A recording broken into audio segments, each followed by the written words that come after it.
Capítulo 6. A feira e a cidade da vaidade. Evangelista prediz dificuldades. Quando Cristão e Fiel estavam quase fora do deserto, o seu bom amigo Evangelista os alcançou. Depois de saudá-los, Evangelista perguntou: "Como tem passado desde que os vi pela última vez? O que vocês viram em sua jornada? E como tem se conduzido?" Então eles lhe contaram suas experiências do caminho e de que modo e com que dificuldades haviam chegado até ali. Evangelista: "Graças a Deus, estou muito contente. Não por vocês terem sofrido provações, é claro, mas por terem obtido vitórias e, não obstante suas imperfeições e equívocos, haverem continuado no caminho do peregrino. Estou contente por mim mesmo e por vocês também. Tenho semeado e vocês têm colhido. E virá o dia em que tanto o que semeou como o que colheu regozijar-se-ão juntos. Isto é, se nos mantivermos firmes e não desfalecermos. Porque a seu tempo, diz Paulo, ceifaremos se não houvermos desfalecido. Há uma coroa incorruptível esperando por nós. Então corra para alcançá-la. Existem alguns, vocês sabem, que partiram para obter a coroa e correram bem por um tempo. Alguns percorrem um longo caminho. Contudo, permitem-se tornar negligentes e deixam que outros lhe tomem a coroa. Portanto, guardem o que têm, para que ninguém lhes tome a coroa. Vocês ainda não estão fora do alcance do diabo. Ainda não resistiram até ao sangue, combatendo contra o pecado. Deixem o reino de Deus ter sempre a supremacia em sua mente e creiam com toda a firmeza nas coisas invisíveis. Não permitam que nada deste lado do céu possua-lhes a alma. Guardem bem o coração contra a concupiscência e a vaidade, porque enganoso é o coração, mais do que todas as coisas, e perverso, quando não é guardado pela graça divina. Voltem a face firmemente em direção ao seu destino, porque vocês têm ao seu lado todo o poder no céu e na terra. Cristão: muito obrigado, irmão Evangelista, por sua sábia e útil exortação. Agora que já sabemos que Deus lhe revela as coisas por vir, gostaríamos que nos contasse algumas das coisas que estão adiante de nós, coisas que poderão nos acontecer e como enfrentá-las. Evangelista: vocês leram na palavra que por muitas tribulações nos importa entrar no reino de Deus. Vocês descobrirão, como o apóstolo Paulo, que em cada cidade algemas e aflições os esperam.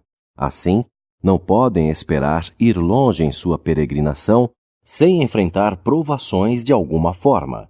Algumas delas já lhes sobrevieram e outras mais se seguirão.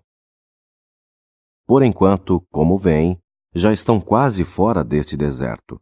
Logo entrarão numa cidade, onde serão altamente tentados pelos inimigos da verdade, que esforçar-se-ão para pô-los à morte, e um de vocês poderá selar com sangue o seu testemunho. Mas sejam fiéis até a morte, e Cristo dar-lhes-á a coroa da vida.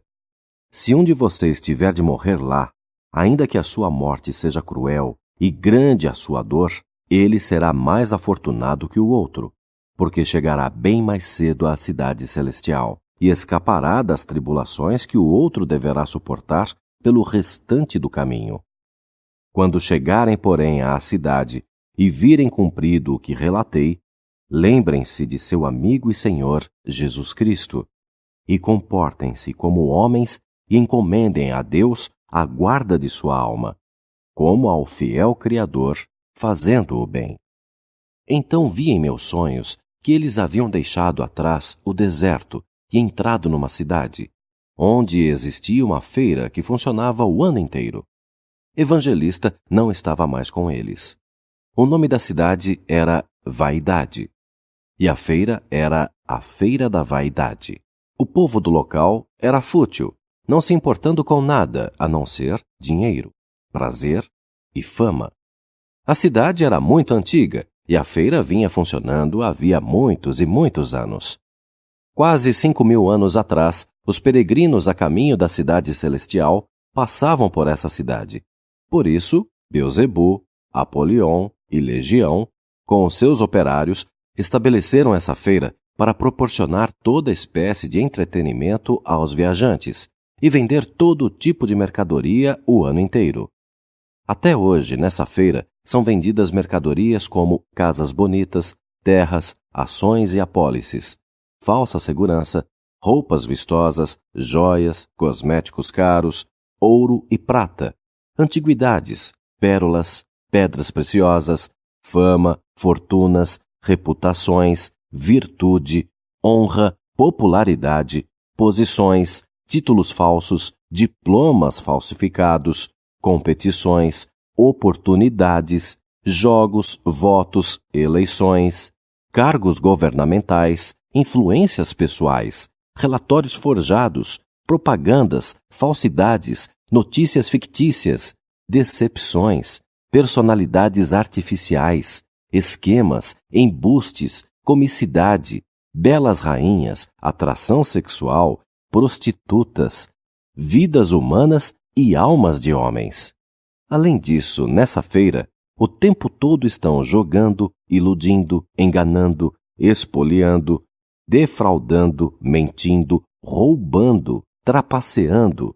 Nela há malandros, patifes, libertinos, carnavais, festejos, bebedeiras, folias, conivências, tolos, assassinos, mulheres lascivas, homicídios, adultérios e toda espécie de imoralidades. A estrada larga que conduz à destruição e traz tanto comércio à feira passa pelo meio da cidade. E nessa cidade da vaidade existem tavernas, clubes noturnos, estalagens de beira de estrada, shows sedutores, cassinos populares, refinamento social, igrejas modernas, cristãos artificiais, segregação denominacional, pastores profissionais usando psicologia em massa, colocando-se como senhores sobre a herança de Deus, governando suas congregações pelo lucro vil, açoitando e tosquiando o rebanho, em vez de alimentá-lo e dar-lhe um bom exemplo. Há também pseudocientistas famosos, médicos charlatões, agenciadores de apostas clandestinos, escroques, impostores de todas as espécies. Não obstante, se alguém indo para a cidade celestial quisesse evitar a cidade da vaidade, seria obrigado a sair do mundo. O príncipe da paz, quando aqui na terra atravessou essa cidade para ir à sua pátria, e esse mesmo Beelzebu era como agora, o senhor da feira. Ele tentou vender ao príncipe muitas de suas vaidades. Até ofereceu-lhe fazê-lo administrador da feira, porque o príncipe era uma pessoa muito influente. Beelzebu levou-o de uma seção a outra, mostrou-lhe as diversas nações do mundo e prometeu-lhe fazê-lo governador de todas elas, se ele se humilhasse e comprasse algumas de suas futilidades. O príncipe, porém, não se interessou por nenhuma das mercadorias e deixou a cidade sem gastar um centavo por qualquer dos produtos de Beelzebu. Cristão e fiel na feira da vaidade. Tão logo cristão e fiel adentraram a feira, provocaram grande impressão, não apenas ali, mas em toda a cidade. Em primeiro lugar, seus trajes eram tão diferentes dos usados pelas pessoas do local que todos fitavam-nos demoradamente. Alguns disseram que eles eram excêntricos. Outros chamaram-nos de bizarros, e houve quem dissesse que estavam ali para causar problemas. Segundo, o seu falar era diferente. Poucos podiam entender o que diziam, porque naturalmente falavam a língua de Canaã, enquanto os que mantinham a feira eram homens deste mundo. De uma ponta à outra da feira, pareciam bárbaros.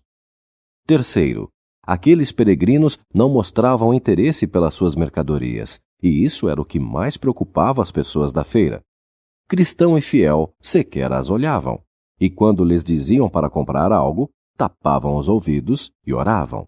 Desvia os meus olhos de contemplarem a vaidade. Proferiam isso olhando para o alto, como se pertencessem a outro país. Escarnecidos e atacados. Um homem que já ouvira falar dos dois, observando o seu comportamento peculiar, indagou-lhes: "O que vocês vão comprar?" Fixando nele os olhos, os dois responderam: "Compramos a verdade." Isso deu ocasião a que os perseguissem. Finalmente, aqueles que odiavam os peregrinos criaram um tumulto e uma tal comoção que toda a ordem foi desfeita. O caso foi levado ao governador, que veio rapidamente e os prendeu para um interrogatório. Os investigadores indagaram de onde eles vinham, para onde estavam indo e o que estavam fazendo na Feira da Vaidade, naqueles trajes. Responderam que eram peregrinos e estrangeiros no mundo, que estavam indo para o seu país e a sua cidade, a Nova Jerusalém, e que não tinham dado ocasião a aquele motim, nem havia razão para que fossem insultados e retardados em sua jornada. Contaram aos investigadores que o tumulto começara quando um comerciante lhes perguntara o que iriam comprar, e eles responderam que comprariam a verdade, que quando disseram isso não tinham ideia de que causariam tamanha comoção. Entretanto, os examinadores não acreditaram neles. Acharam que fossem astutos desordeiros, que tinham vindo à feira com o propósito específico de criar um alvoroço. Então chicotearam-nos, sujaram-lhes a face com lama, puseram-nos numa jaula de ferro e os expuseram diante do povo. Ali permaneceram por um longo tempo, sem água ou comida. Foram feitos objeto de folia e aversão. O administrador do local ria com aqueles que zombavam deles. Os dois foram pacientes, controlando bem o seu temperamento, não pagando mal por mal, antes mostrando bondade àqueles que deles abusavam, proferindo boas palavras em troca de um tratamento cruel e prestando favores pelas injúrias. Por conseguinte, alguns indivíduos na multidão, que eram mais observadores e menos preconceituosos, começaram a falar contra as injustiças feitas àqueles homens. Isso enfureceu os malfeitores. Eles voaram enraivecidos sobre aqueles que tentavam defender os peregrinos, chamando-os de aliados dos prisioneiros e sugerindo que deveriam estar na cadeia com eles, partilhando de sua punição.